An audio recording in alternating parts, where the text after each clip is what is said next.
নমস্কার, আশা করি সবাই ভালো আছেন। সবাইকে জানাই নতুন বছরের অনেক অনেক শুভেচ্ছা। আজ চলে এসেছি ভিন্ন স্বাদের চিংড়ি ভর্তার রেসিপি নিয়ে।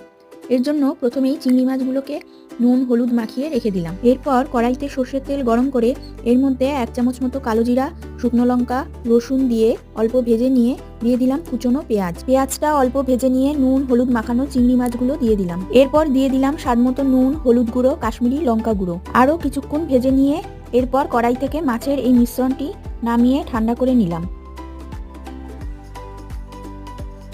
মিক্সিতে মিশ্রণটি দিয়ে ভালোভাবে একটা পেস্ট তৈরি করে নিলাম।